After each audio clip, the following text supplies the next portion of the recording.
Hi guys, it's Mrs. Scott. When we were in class, we started reading The Son of the Beaver, and I thought it would be a nice read aloud to start over. And with this read aloud, I've created a web quest to go on. Before I start reading the book, there are a couple of tasks for you to do, processes to get to know who the author is, learn a little bit about her, and learn about Maine.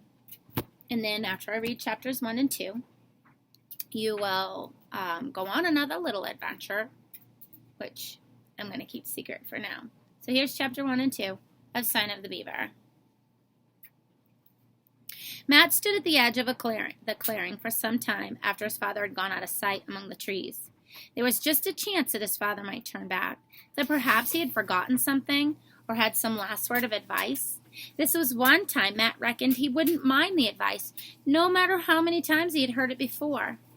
But finally he had to admit that this was not going to happen. His father had really gone.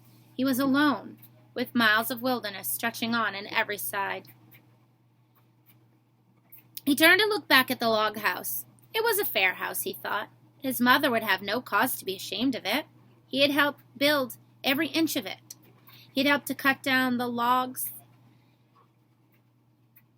the spruce trees, and haul the logs, and square and notch them. He had stood at one end of every log and raised it, one on top of the other, fitting the notched ends together as snugly as if they had grown that way. He had climbed to the roof to fasten down the cedar splints with long poles and dragged up pine boughs to cover them. Behind the cabin were mounds of corn he had just helped plant, the green blades already shooting up, and the pumpkin vines were showing between the stumps of trees. If only it were not so quiet. He had been alone before. His father had gone into the forest to hunt for hours on end. Even when he was there, he was not much of a talker. Sometimes they had worked side by side through a whole morning, without speaking even a single word. But this silence was different. It coiled around Matt and reached into his stomach to settle there in a hard knot. He knew it was high time his father was starting back. This was part of the plan that the family had worked out together in the long winter of 1768. Sitting by lamplight around the pine table back in Massachusetts, his father had spread out the surveyor's map and traced the boundaries of the land he had purchased in the Maine territory. They would be the first settlers in a new township. In the spring, when the ice melted, Matt and his father would travel north.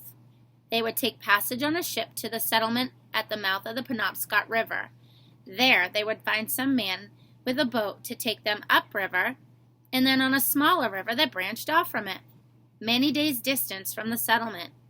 Finally, they would strike out on foot into the forest and claim their own plot of land. They would clear a patch of ground, build a cabin, and plant some corn. In the summer, his father would go back to Massachusetts to fetch his mother and sister and the new baby, who would be born while they were gone. Matt would stay behind and guard the cabin and the corn patch. It hadn't been quite so easy as it had sounded back in their house in Quincy. Matt had to get used to going to sleep at night with every muscle in his body aching. But the log house was finished. It had only one room. Before winter, they would add a loft for him and his sister to sleep in. Inside, there were shelves along one wall and a sturdy puncheon table with 2 stools. One of these days, his father promised he would cut out a window and fasten oil paper to it to let in the sunlight. Some day, the paper would be replaced with real glass. Against the wall was a chimney of smaller logs, daubed and lined with clay from the creek. This, too, was a temporary structure.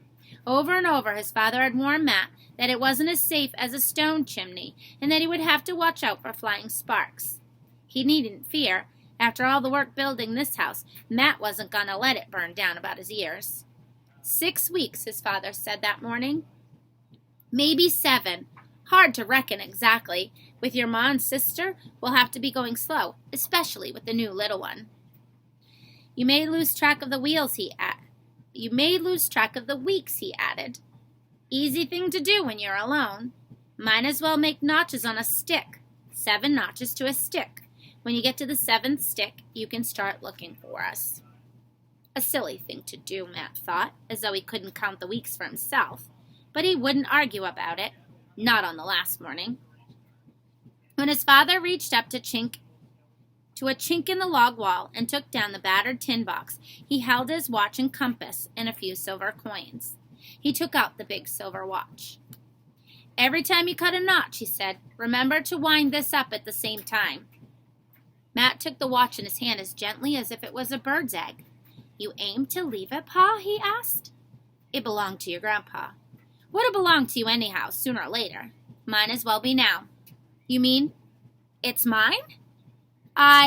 It's yourn, but be kind of a company, hearing it tick." The lump in Matt's throat felt as big as the watch. It was the finest thing his father had ever possessed. "I'll take care of it," he managed finally. I knowed you would. Mind you, don't wind it up too tight." Then, just before he left, his father had given him a second gift. Thinking of it, Matt walked back into the cabin and looked up at his father's rifle, hanging on 2 pegs over the door.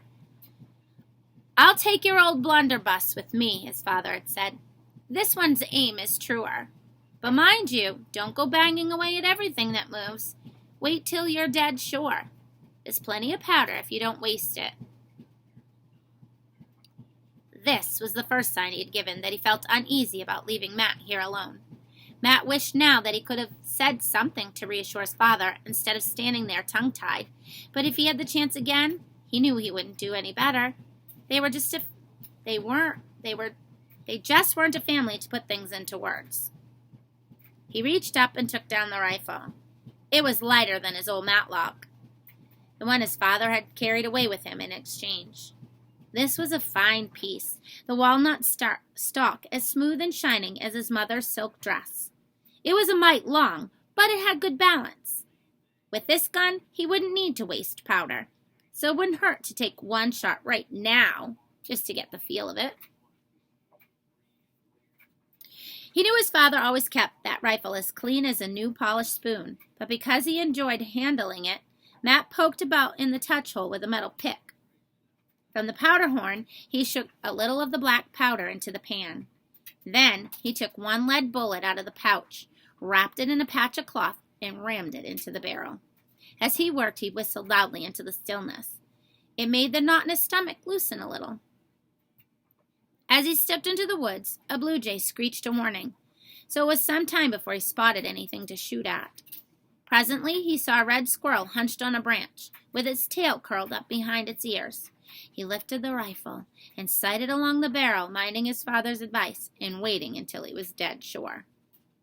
The clean feel of the shot delighted him. It didn't set him back on his heels like his old matchlock. Still, he hadn't got quite the knack of it. He caught the flick of a tail as the squirrel scampered to the upper branch. "I could do better with my old gun," he thought. This rifle of his father's was going to take some getting used to. Ruefully, he trudged back to the cabin. For his noon meal, he sat munching a bit of the Johnny cake his father had baked that morning. Already he was beginning to realize that time was going to move slowly. A whole afternoon to go before he could cut that first notch. 7 sticks. That would be August. He would have a birthday before August. He supposed his father had forgotten that. There's so many things on his mind. But by the time his family got there, he would be 13 years old. Chapter 2. By the next morning, the tight place in his stomach was gone. By the morning after that, Matt decided that it was mighty pleasant living alone. He enjoyed walking to a day stretched before him to fill it as he pleased. He could set himself the necessary chores without having to listen to any advice about how they should be done. He could have thought that the time would move more slowly. As the days passed, he cut 1 notch after another on his stick. Matt discovered that there was never time enough for all that must be done between sunrise and sunset. Although the cabin was finished, his father had left him the endless task of chinking the spaces between the logs with clay from the creek bank. At the edge of the clearing, there were trees to fell and let more sun in on the growing corn, in the underbrush that kept growing closer as over the cleared ground. All this provided plenty of wood to be chopped and stacked in the woodpile against the cabin wall. To cook a meal for himself once or twice a day, he had to keep the fire going. Twice in the first few days, he had waked and found the ashes cold. Back home in Quincy, if his mother's fire burned out, she sent him or Sarah over with a shovel to borrow a live coal from the neighbor. But there was no neighbor here. He had to gather twigs and make a wad of shredded cedar bark, then strike his flint and blow on the tiny spark until it burst into flame. A man could get mighty hungry before he had to coax that spark into a cooking fire. The corn patch needed constant tending. In these hot, bright days, every drop of water that those green shoots demanded had to be lugged from the creek, a kettleful at a time. And there was no way to water the corn without encouraging the weeds as well. As fast as he pulled them, new ones sprang up. The crows drove him to distraction, forever flapping about.